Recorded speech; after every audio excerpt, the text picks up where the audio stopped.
کہ قیامت کے دن اللہ کے پاس روزہ بھی چل کے آئے گا اور قرآن بھی چل کے آئے گا، اور روزہ کہے گا اے اللہ منعتہ الطعام والشراب فی النہار، اے اللہ دن کے 14-15 گھنٹے تیرا یہ بندہ بھوکا رہتا تھا، پیاسا رہتا تھا۔ روزہ کہے گا اے اللہ میری تیرے ڈر سے اور میری وجہ سے یہ کھانا اور پانی نہیں کھاتا تھا، پیتا تھا، اے اللہ تو اس کو معاف کر دے، اس کی مغفرت کر دے۔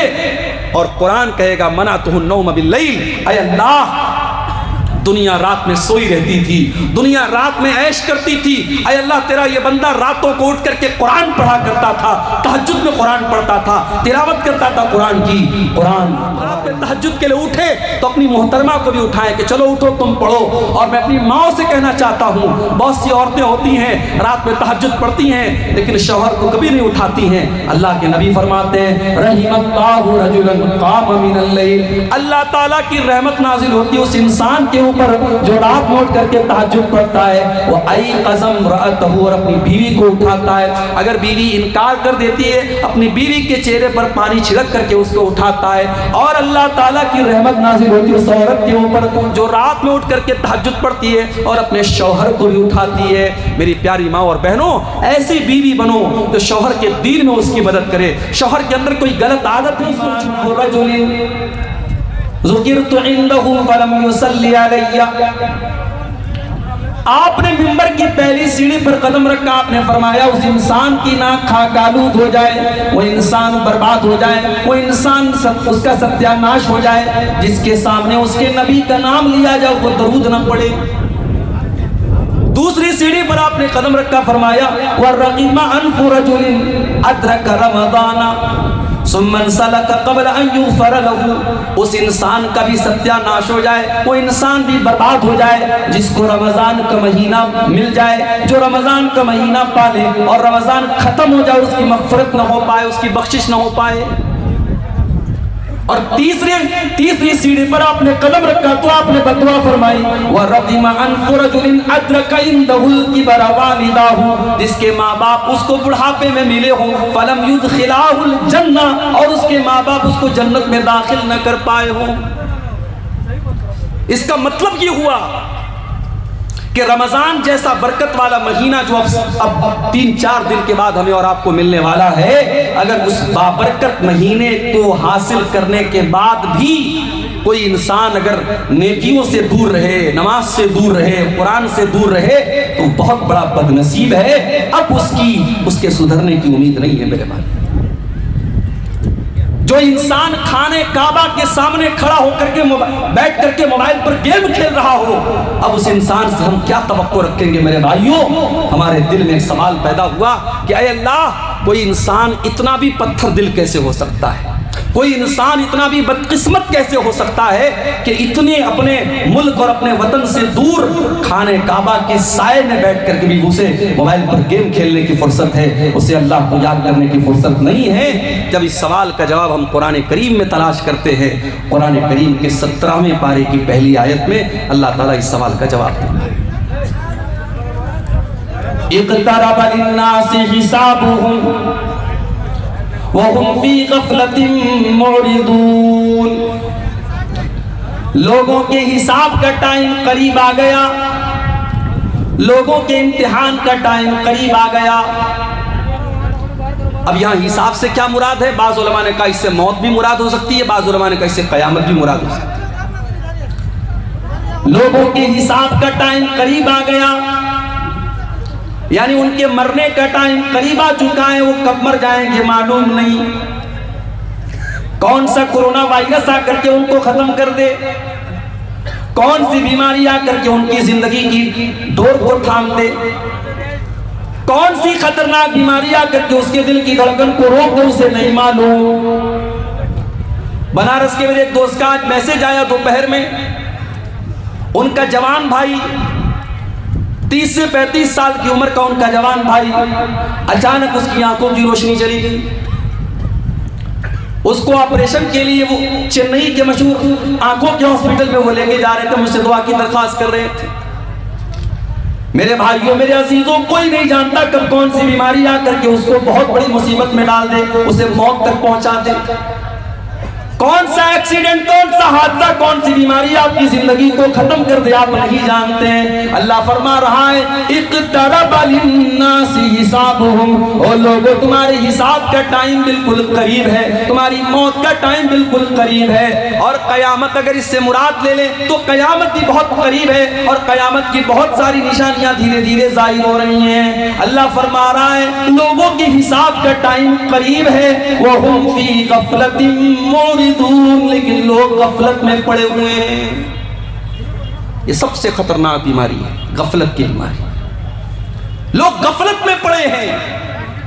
جس طالب علم کو ایگزام میں پاس ہونا ہوتا ہے سال بھر محنت کرے یا نہ کرے، ایگزام کے پہلے والی رات تو وہ بھی محنت کرتا ہے کہ یار مجھ کو پاس ہونا ہے۔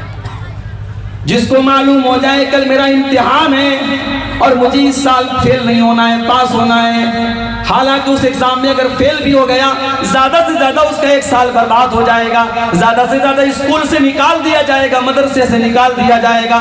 لیکن اگر اس طالب علم کو پاس ہونا ہے، اسے پاس اور کامیاب ہونا ہے تو ضرور محنت کرے گا۔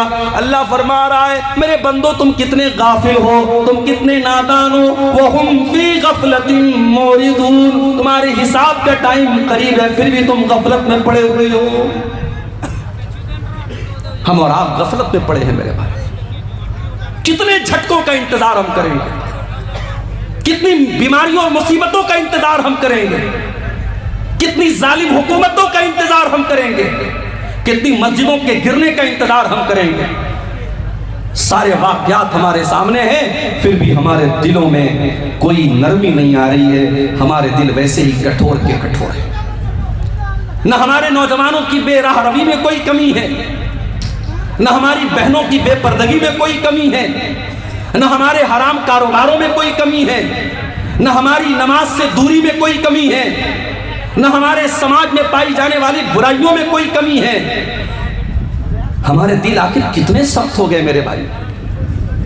قرآن کریم کے پہلے پارے میں اللہ تعالیٰ نے یہودیوں کا ذکر کرتے ہوئے فرمایا ثم قست قلوبكم من بعد ذلك فهي كالحجارة او اشد قسوا، اے یہودیو تم نے اتنے زیادہ گناہ کیے کہ تمہارے دل پتھروں سے بھی زیادہ کٹھور ہو گئے، تمہارے دل پتھروں سے بھی زیادہ سخت ہو گئے۔ وَإِنَّ مِنَ الْحِجَارَةِ لَمَا يَتَفَجَّرُ مِنْهُ الْأَنْهَارُ، اے یہودیو پتھر تو کچھ ایسے بھی ہوتے ہیں ان پتھروں میں سے نہریں جاری ہو جاتی ہیں، ان پتھروں میں سے پانی نکلنے لگتا ہے۔ وَإِنَّ مِنْهَا لَمَا يَشَّقَّقُ فَيَخْرُجُ مِنْهُ الْمَاءُ، کچھ پتھر تو ایسے بھی ہوتے ہیں وہ پھٹ جاتے ہیں، ان کے اندر سوراخ ہو جاتا ہے اور اس میں سے پانی رس رس کر کے نکلنے لگتا ہے۔ وَإِنَّ مِنْهَا لَمَا يَهْبِطُ مِنْ خَشْيَةِ اللَّهِ، اور کچھ تو پتھر ایسے ہوتے ہیں جو اللہ کے خوف سے جھک جایا کرتے ہیں۔ مگر اے یہودیو تم اتنے بڑے گنہگار ہو چکے ہو، اتنے بڑے اللہ کے مجرم بن چکے ہو کہ تمہارے دل تو ان پتھروں سے بھی زیادہ گئے گزرے ہو گئے۔ قرآن نے یہودیوں کے بارے میں کہا تھا، مگر آج اپنے دل کو ٹٹول کے دیکھو میرے بھائی، آج ہمارے دل بھی کچھ کم سخت نہیں ہے۔ اتنی بڑی بیماری پوری انسانی تاریخ میں جس کی مثال نہیں ملتی، جس نے پوری دنیا کو ٹھپ کر کے رکھ دیا ہو، جس نے خانہ کعبہ میں طواف کو روک دیا ہو، جس نے مسجد حرام کے دروازے بند کر دیے ہو، شاید پوری انسانی تاریخ میں ایسی بیماری بہت ریئر آئی ہوگی۔ اتنی بڑی بیماری ہم نے اور آپ نے دیکھی، اس کے بعد بھی ہمارے دلوں میں کوئی فرق نہیں آیا۔ وجہ کیا ہے میرے بھائی؟ اس کا سبب کیا ہے؟ قرآن کریم ہمیں بتا رہا ہے اس کا سبب ہے غفلت کی بیماری، تمہارے دل غافل ہو چکے ہیں۔ اب سوال یہ پیدا ہوتا ہے یہ غفلت کی بیماری کیوں ہے اور اس کا علاج کیا ہے؟ اور آج میری تقریر کا ٹاپک یہی ہے کہ غفلت کی یہ جو بیماری ہم سب کو گھیر چکی ہے، رمضان کا مہینہ بھی آ رہا ہے، آئے گا اور چلا جائے گا، اور مجھے معلوم ہے سماج میں ایک بڑا طبقہ ایسا ہے رمضان کے آنے سے اسے کوئی فرق نہیں پڑتا، اسے تو یہ فکر ستانے لگتی ہے کہ ارے یار اب رمضان آ گیا، اب 15 گھنٹے 14 گھنٹے بھوکے رہنا پڑے گا، اب صبح سحری کریں گے، شام کو افطار کریں گے، دوپہر کا کھانا نہیں ملے گا، اسے چنتا اس بات کی ہو رہی ہے۔ جبکہ رمضان کا مہینہ آتا تھا اللہ کے پیارے نبی خوش ہو جاتے تھے، صحابہ خوش ہو جاتے تھے، آپ اللہ کے نبی صلی اللہ علیہ وسلم صحابہ کرام کو خوشخبری دیا کرتے تھے، اتاکم رمضان شہر مبارک شہر یفتح فی ابواب الجنہ۔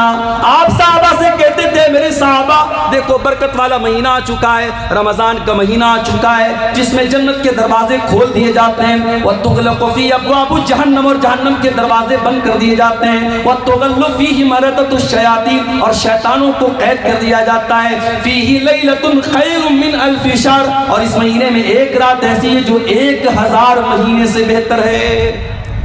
نبی تو خوش ہوتے تھے، صحابہ تو خوش ہوتے تھے، اس امت کے بہترین لوگ دعائیں کرتے تھے، رمضان کے آنے کے 6 مہینہ پہلے سے دعا کرتے تھے، اللہم بلغنا رمضان، اللہم بلغنا رمضان، اے اللہ ہمیں رمضان تک پہنچا دے۔ اور جب رمضان آتا تھا اس میں عبادت کرتے تھے، تراویح پڑھتے تھے، قرآن پڑھتے تھے، روزہ رکھتے تھے، عبادتیں کرتے تھے، تو رمضان کے بعد 6 مہینہ وہ اللہ سے دعا کرتے تھے، اللہم تقبل منا رمضان، اے اللہ ہم نے جو رمضان میں عبادت کی ہے تو اس کو قبول کر لیا۔ ان کی نظر میں یہ ویلیو تھی، مگر ہمارے سماج میں ایک بڑا طبقہ ایسا ہے، رمضان آئے گا چلا جائے گا، اس کو کوئی فرق نہیں پڑے۔ معاف کرنا میرے بھائیوں، اگر اللہ تبارک و تعالیٰ نے سن 1445 ہجری کا رمضان کا مہینہ ہمیں اور آپ کو دیا ہے یا دینے والا ہے، یہ ہماری بہت بڑی خوش نصیبی ہے۔ ہمیں سے بہت سارے لوگ ایسے ہیں پچھلے رمضان کو ہمارے بیچ میں تھے، اس سال نہیں ہے، اللہ کو پیارے ہو چکے، اللہ نے ہمیں ایک اور رمضان دیا ہے۔ اور یہاں پر آپ وہ حدیث اپنے سامنے رکھیے، ابن ماجہ کی صحیح روایت، حضرت طلحہ رضی اللہ تعالیٰ عنہ کہتے ہیں کہ نبی کے دور میں 2 لوگ اسلام لائے، ایک ساتھ اسلام لائے، اور اس دو بھائیوں میں سے ایک بھائی بہت محنتی تھا، دین کے کام میں آگے آگے رہتا تھا، دوسرا کچھ کمزور تھا۔ جو محنتی بھائی تھا وہ اللہ کی راہ میں شہید ہو گیا، اور جو کچھ کمزور تھا وہ 1 سال کے بعد اپنی نیچرل ڈیتھ اس کی ہوئی، اور نیچرل طریقے سے طبعی طور پر اس کی موت ہوئی۔ حضرت طلحہ کہتے ہیں میں نے ایک دن خواب دیکھا، اور خواب میں نے دیکھا کہ جو انسان، جب میں نے دیکھا کہ میں جنت کے دروازے پر کھڑا ہوں، اور جنت کے اندر سے ایک فرشتہ آتا ہے اور اس کو پہلے جنت میں لے کے جاتا ہے جس کا انتقال 1 سال بعد ہوا تھا، اور جو پہلے اللہ کی راہ میں شہید ہوا تھا اور جو دین کے معاملے میں زیادہ محنت کرتا تھا اس کو بعد میں جنت میں لے کے جاتا ہے۔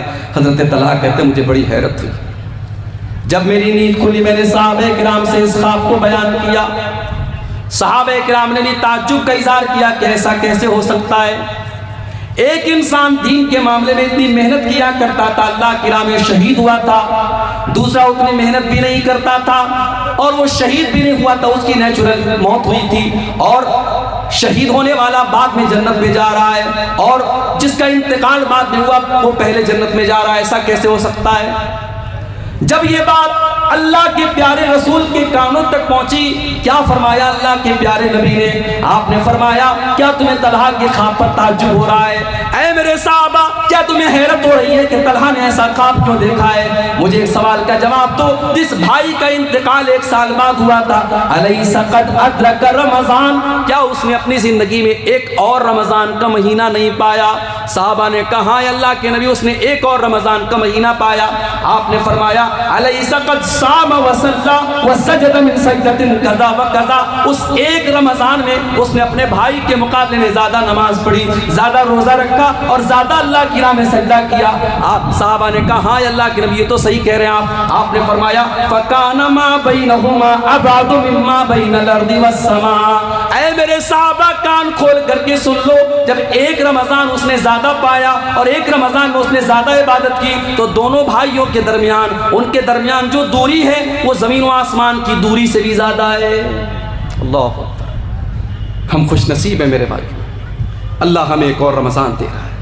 اب یہ ہمارے اوپر ڈیپینڈ کرتا ہے کہ ہم اس رمضان کی قدر کرتے ہیں یا ہم غفلت کی بیماری میں پڑے رہتے ہیں۔ جس طریقے سے وہ بدنصیب حرم کے پاس بیٹھ کر کے موبائل میں گیم کھیل رہا تھا، ہم میں سے بھی بہت بڑے بدنصیب ایسے لوگ ہوں گے جو رمضان میں راتوں کو کھا پی کر کے اور دن میں سو کر کے گزارتے ہیں، جن کے رمضان کا کوئی مقصد نہیں ہوتا۔ اور ایسے ہی لوگوں کے بارے میں اللہ کے نبی نے فرمایا تھا کہ بہت سارے ایسے لوگ ہیں جن کے روزے کا مقصد لیس لہ من صیامہ الا الجوع، ان کو سوائے بھوکے پیاسے رہنے کے روزے سے کچھ نہیں ملتا۔ اللہ سے دعا کیجیے اللہ ان بدنصیبوں میں ہم کو شامل نہ کرے میرے بھائی۔ غفلت کی بیماری کیوں ہوتی ہے؟ انسان کا دل غافل کیوں ہوتا ہے؟ تو نوٹ کر لو پہلی وجہ، انسان کا دل غافل تب ہوتا ہے جب انسان اللہ تعالیٰ سے ناواقف ہوتا ہے، جب انسان اللہ تعالیٰ کو جانے گا، اس کی صفات کو جانے گا، اس کے بارے میں جانے گا، اس کا دل کبھی غافل نہیں ہوگا۔ جس کے دل میں یہ احساس ہوگا کہ میرا اللہ تو جبار ہے، پکڑنے والا ہے، ان بطش ربک لشدید، میرے رب کی پکڑ بڑی تیز ہے۔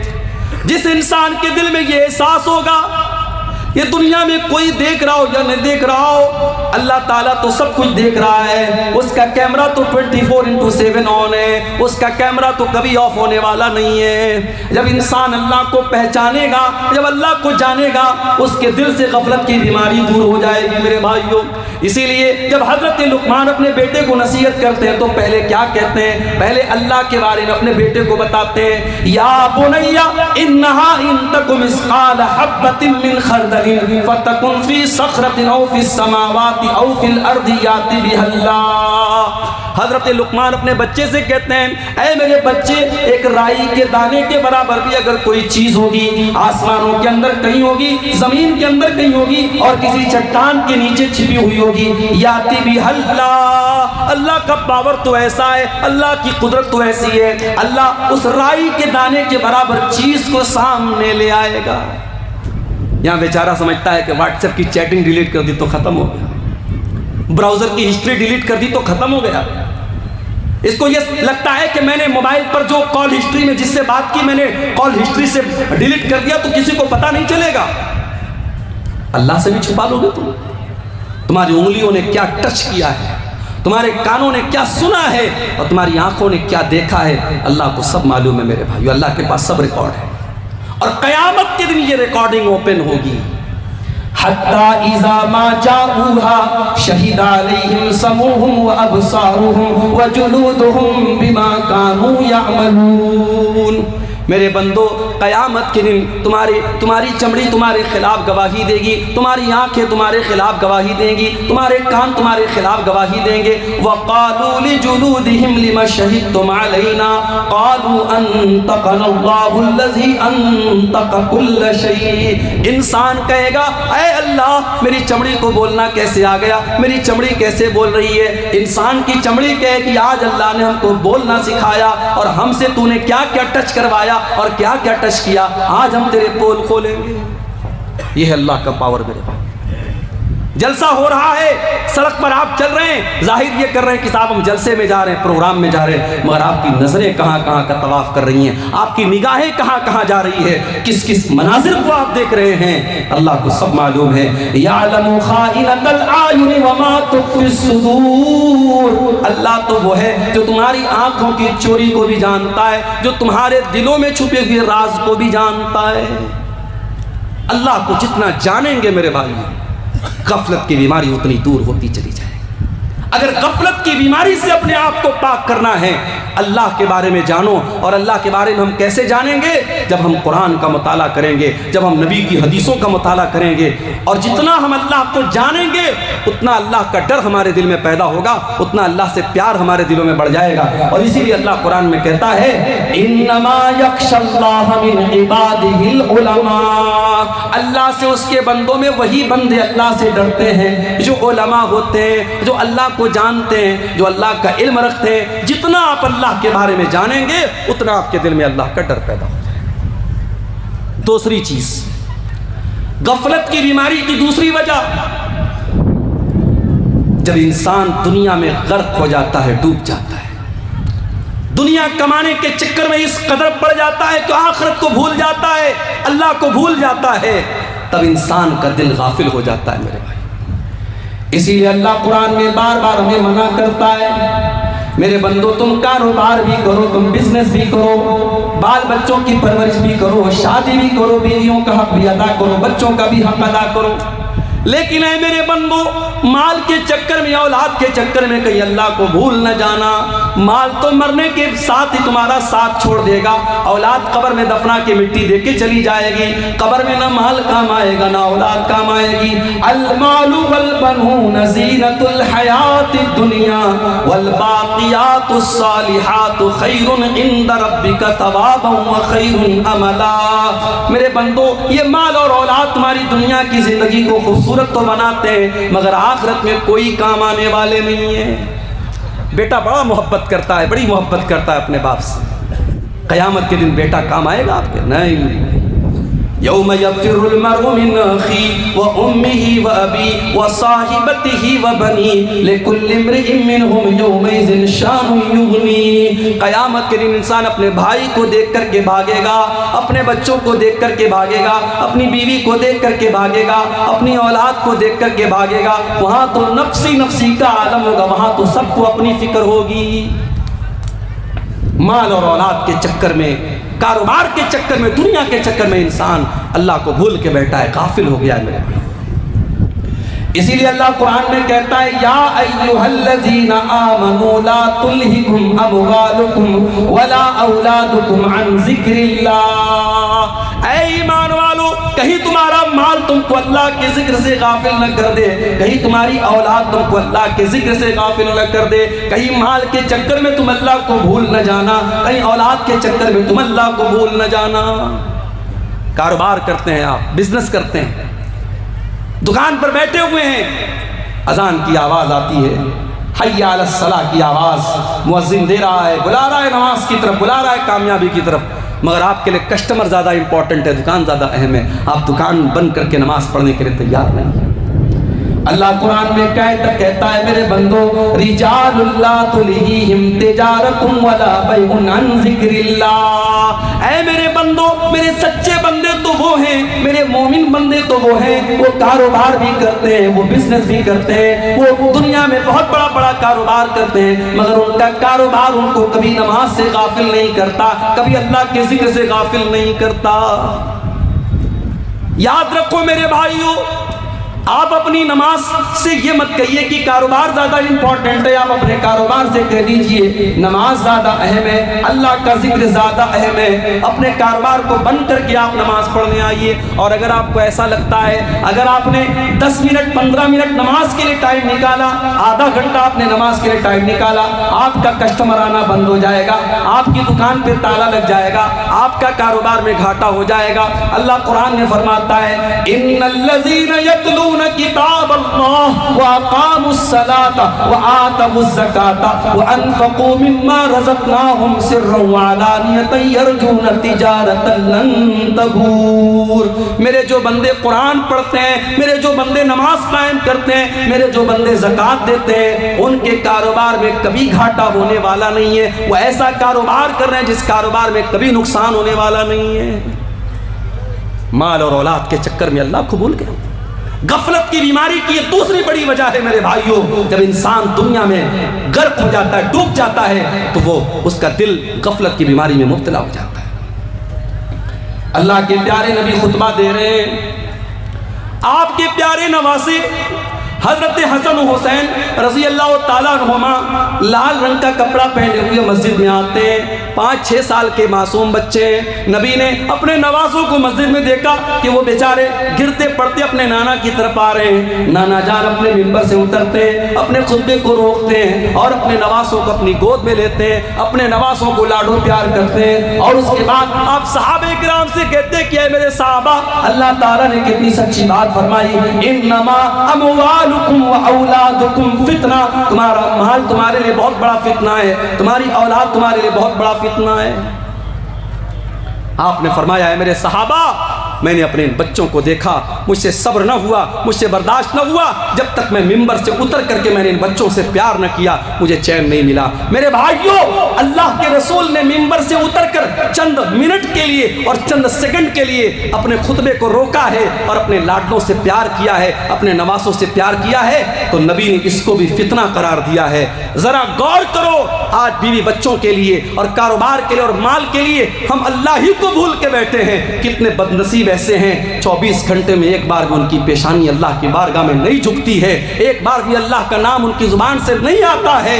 کتنے بڑے ناشکرے اور کتنے بڑے ناقدرے ہیں، اور اللہ تبارک و تعالیٰ کی نعمتوں کی کتنی بڑی ناشکری کرتے ہیں۔ میرے پیارے ساتھیوں، دنیا کی لذتوں میں جب انسان غرق ہو جاتا ہے تب اس کا دل غافل ہو جاتا ہے اور دل میں غفلت کی بیماری پیدا ہوتی ہے۔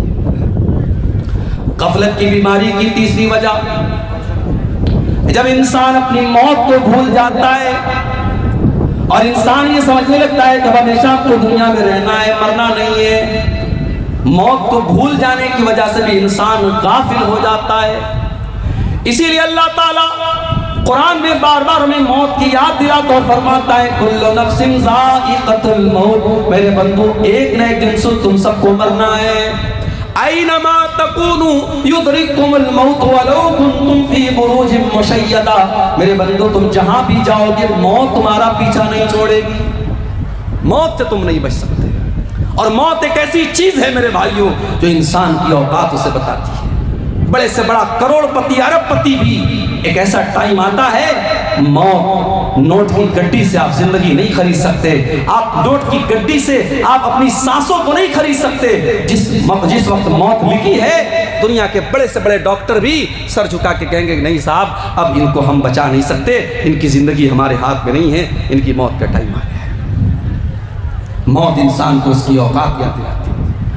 اسی لیے اللہ تعالیٰ قرآن میں فرماتا ہے فَلَوْلَا إِذَا بَلَغَتِ الْحُلْقُومَ وَأَنْتُمْ حِينَئِذٍ تَنْظُرُونَ، میرے بندو ذرا وہ ٹائم یاد کرو جب انسان کی موت کا ٹائم آتا ہے اور انسان کی جان اس کی حلق تک پہنچ جاتی ہے اور تم مرنے والے کو اپنی آنکھوں سے دیکھ رہے ہو۔ فَلَوْلَا إِن كُنْتُمْ غَيْرَ مَدِينِينَ تَرْجِعُونَهَا إِن كُنْتُمْ صَادِقِينَ، میرے بندو اگر تمہیں ایسا لگتا ہے تمہارے اوپر کوئی طاقت نہیں ہے، تمہارے اوپر کوئی پاور نہیں ہے، کسی اللہ نے تم کو پیدا نہیں کیا، اگر تم کو ایسا لگتا ہے ذرا مرنے والے کو موت سے بچا کے دکھا دو، ذرا اس کی روح کو واپس لوٹا کے دکھا دو، ذرا اس کی جان کو دوبارہ اس کے اندر ڈال کے دکھا دو، نہیں کر سکتے میرے بھائیو ہم، اس لیے موت کو یاد کرنے کا حکم دیا گیا۔ اللہ کے نبی فرماتے ہیں اکثروا ذکر ہادم اللذات، لذتوں کو توڑ دینے والی چیز موت کو یاد کیا کرو۔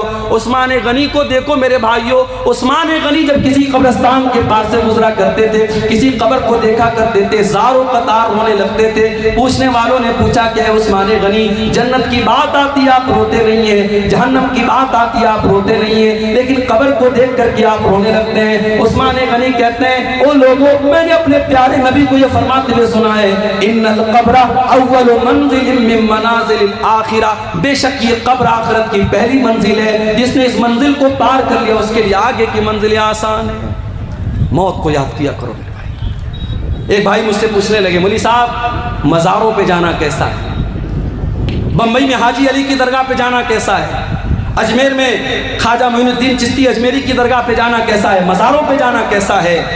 میں نے کہا بھائی قبرستان جانے کی اجازت اس لیے دی گئی ہے تاکہ وہاں موت یاد آئے، اور معاف کرنا مزاروں پہ جا کے موت یاد نہیں آئے گی۔ جہاں عورتوں کا جمگھٹ لگا ہو، جہاں پھول اور مالائیں بک رہی ہوں، جہاں قبروں پر چادریں چڑھ رہی ہوں، اور جہاں شرک ہو رہا ہو، بدعت ہو رہی ہو، خرافات ہو رہی ہو، وہاں پر موت کبھی یاد نہیں آتی۔ اس لیے ایسے شرک کی اڈوں پر جانا بھی ایک مسلمان کو سوٹ نہیں کرتا ہے، ایک موحد کو سوٹ نہیں کرتا ہے، نہیں جانا چاہیے میرے بھائیوں۔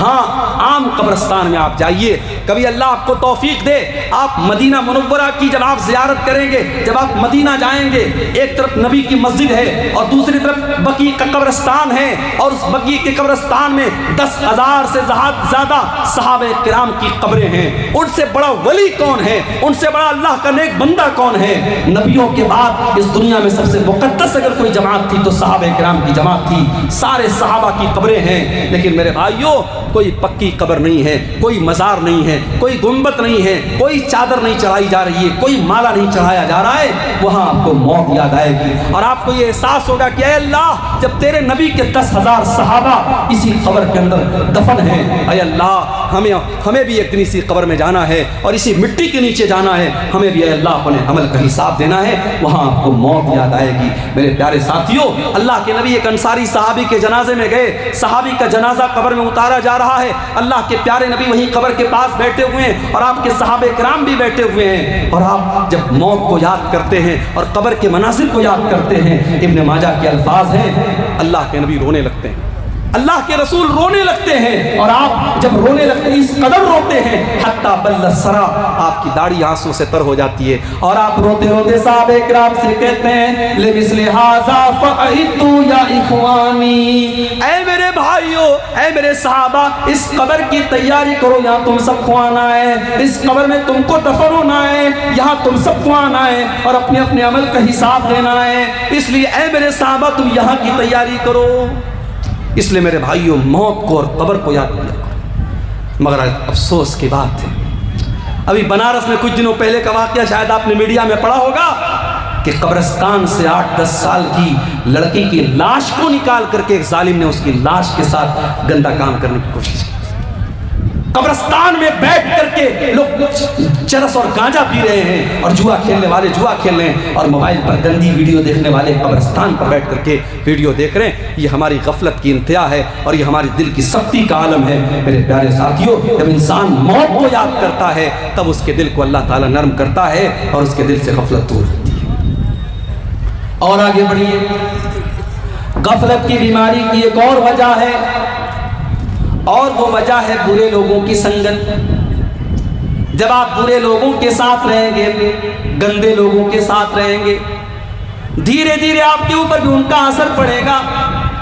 آپ بے نمازیوں کے ساتھ اٹھیں گے بیٹھیں گے، آپ کو بھی نماز کے معاملے میں آپ ڈھیلے ہو جائیں گے۔ سگریٹ پینے والوں کے ساتھ آپ اٹھیں گے بیٹھیں گے، آپ کو سگریٹ سے جو نفرت ہونی چاہیے وہ نفرت نہیں ہوگی۔ آپ شرابیوں کے ساتھ بیٹھیں گے، شراب سے جو نفرت ہونی چاہیے وہ نہیں ہوگی۔ اسی لیے اللہ قرآن میں کہتا ہے یوم یعض الظالم علی یدیہ یقول یا لیتنی اتخذت مع الرسول سبیلا، قیامت کے دن ظالم انسان اپنے ہاتھ کو کاٹے گا اور کہے گا اے کاش میں نے رسول کا راستہ اختیار کیا ہوتا، یا ویلتا لیتنی لم اتخذ فلانا خلیلا، اے کاش میں نے فلاں کو اپنا ساتھی نہ بنایا ہوتا، اے کاش میں نے فلاں کو اپنا ساتھی نہ بنایا ہوتا، لقد اضلنی عن الذکر بعد اذ جاءنی، اس نے اللہ کے ذکر سے مجھ کو غافل کر دیا۔ میرے پیارے بھائیوں، برے لوگوں کی سنگت آپ کو برا بناتی ہے، اسی لیے اللہ کے نبی فرماتے ہیں المرء علی دین خلیلہ، انسان اپنے دوستوں کے دین پر ہوتا ہے، جو اس کے دوستوں کا دین ہوتا ہے، جو اس کے دوستوں کا طور طریقہ ہوتا ہے وہی انسان کا طریقہ ہوتا ہے۔ فَلْيَنْظُرْ أَحَدُكُمْ مَنْ يُخَالِلْ، اس لیے دوستی بہت سوچ سمجھ کے کیا کرو۔ مسلمان لڑکیاں آج فیس بک پر ایسی لڑکیوں سے فرینڈشپ کرتی ہیں جو کافر ہیں، مشرک ہیں، بے دین ہیں، اور وہ کہتی ہے صاحب ہم تو لڑکی ہیں، لڑکی لڑکی سے دوستی کر ہی سکتی ہے۔ معاف کرنا، یہ اصول صحیح نہیں ہے۔ آپ کی لڑکی کسی گرلز کالج میں پڑھ رہی ہے جہاں صرف لڑکیوں کی تعلیم ہو رہی ہے، اور وہاں پہ آپ کی بیٹی ایسی لڑکی کو سہیلی بنا رہی ہے جس کا اسلام سے کوئی تعلق نہیں ہے، جس کے مذہب میں اور جس کے گھر میں کوئی پابندی نہیں ہے، اور جو 4 لڑکوں سے جس کا چکر چل رہا ہے، اس لڑکی کے ساتھ جب آپ کی برقع پہننے والی اور نقاب پہننے والی بیٹی جب اس لڑکی کے ساتھ اٹھے گی بیٹھے گی اور اس کی سہیلی بنے گی تو معاف کرنا میرے بھائیوں اور میری بہنوں، اس کا اثر کہیں نہ کہیں آپ کے اوپر پڑے گا۔ بری صحبت سے بھی انسان غفلت کی بیماری میں پڑتا ہے۔ اس لیے اپنے لڑکوں اور لڑکیوں کی دوستی پر بھی نظر رکھو کہ وہ کس سے دوستی کر رہے ہیں۔ اگر برے دوستوں کے ساتھ آپ کا لڑکا یا لڑکی بیٹھ رہا ہے تو اس سے بھی آپ کے گھر میں بہت بڑا بگاڑ آنے کا اندیشہ ہے، اور یہ غفلت کی ایک بہت بڑی وجہ ہے میرے بھائی۔ اور آگے بڑھیے، غفلت کی ایک اور وجہ ہے قرآن کریم کو چھوڑ دینا۔ اللہ کی آخری کتاب قرآن کریم، جس کے اندر اللہ تعالیٰ نے یہ تاثیر رکھی ہے کہ قرآن ہمارے دلوں کو نرم کرتا ہے۔ قرآن کی آیتیں جب بار بار ہم پڑھتے ہیں، سنتے ہیں، اچھے قاری کی آواز میں قرآن کو سنتے ہیں، ہمارا دل نرم ہو جاتا ہے۔ اسی لیے اللہ کے پیارے نبی قرآن کو پڑھا بھی کرتے تھے اور سنا بھی کرتے تھے۔ بخاری کے الفاظ ہیں، اللہ کے پیارے نبی عبداللہ بن مسعود سے کہتے ہیں اے عبداللہ مجھے قرآن پڑھ کے سناؤ۔ عبداللہ بن مسعود کہتے ہیں اللہ کے نبی میں آپ کو قرآن کیسے پڑھ کے سناؤں، قرآن تو آپ ہی کے اوپر نازل ہوا ہے۔ آپ کہتے ہیں عبداللہ آج میں دوسرے کے منہ سے قرآن سننا چاہتا ہوں، ذرا مجھ کو قرآن پڑھ کے سناؤ۔ عبداللہ بن مسعود قرآن پڑھنے لگتے ہیں اور سورہ نساء کی تلاوت کرتے ہیں، اور سورہ نساء کو پڑھتے ہوئے جب عبداللہ بن مسعود قرآن کی آیت پر پہنچتے ہیں فَكَيْفَ إِذَا جِئْنَا مِنْ كُلِّ أُمَّةٍ بِشَهِيدٍ وَجِئْنَا بِكَ عَلَى هَؤُلَاءِ شَهِيدًا، اے نبی اس وقت آپ کا کیا حال ہوگا جب ہر امت میں سے ہم ایک گواہ لائیں گے، اور اے نبی ہم آپ کی امت کے اوپر آپ کو گواہ بنائیں گے۔ جب اللہ کے نبی نے قرآن کی آیت کو سنا، بخاری کے الفاظ ہیں ذرفتینا، اللہ کے نبی رونے لگے اور آپ نے کہا عبداللہ بس کرو بس کرو۔ عبداللہ کہتے میں نے نظریں اٹھا کے دیکھا فَإِذَا عَيْنَاهُ تَذْرِفَانِ، اللہ کے نبی کی آنکھوں سے آنسو بہ رہے تھے۔ میرے پیارے بھائیو، قرآن اللہ کی وہ کتاب ہے، لو انزلنا هذا القرآن على جبل لرأيته خاشعا متصدعا من خشية اللہ، اگر اس قرآن کو ہم نے کسی پہاڑ کے اوپر بھی اتارا ہوتا تو پہاڑ بھی اللہ کے خوف سے چور چور ہو جاتا، پہاڑ بھی اللہ کے خوف سے ریزہ ریزہ ہو جاتا۔ انسان کا دل تو گوشت پوست سے بنا ہے، انسان کا دل تو معمولی ہے، انسان کے دل کی کیا اوقات ہے میرے بھائیوں۔ قرآن کی تو یہ تاثیر ہے، قرآن کسی پہاڑ پر بھی اترا ہوتا تو قرآن کے اثر سے پہاڑ بھی چکنا چور ہو جاتا۔ قرآن سے اپنا تعلق مضبوط کرو میرے بھائی۔ اور آگے رمضان کا مہینہ آ رہا ہے، اور رمضان کا مہینہ قرآن کے نزول کا مہینہ ہے، اسی مہینے میں قرآن اترا ہے، اور روزے اور قرآن کے ساتھ بڑا گہرا تعلق ہے۔ اللہ کے نبی فرماتے، بخاری اور مسلم کی روایت ہے کہ قیامت کے دن اللہ کے پاس روزہ بھی چل کے آئے گا اور قرآن بھی چل کے آئے گا، اور روزہ کہے گا اے اللہ منعتہ الطعام والشراب فی النہار، اے اللہ دن کے 14-15 گھنٹے تیرا یہ بندہ بھوکا رہتا تھا، پیاسا رہتا تھا۔ روزہ کہے گا اے اللہ میری تیرے ڈر سے اور میری وجہ سے یہ کھانا اور پانی نہیں کھاتا تھا پیتا تھا، اے اللہ تو اس کو معاف کر دے، اس کی مغفرت کر دے۔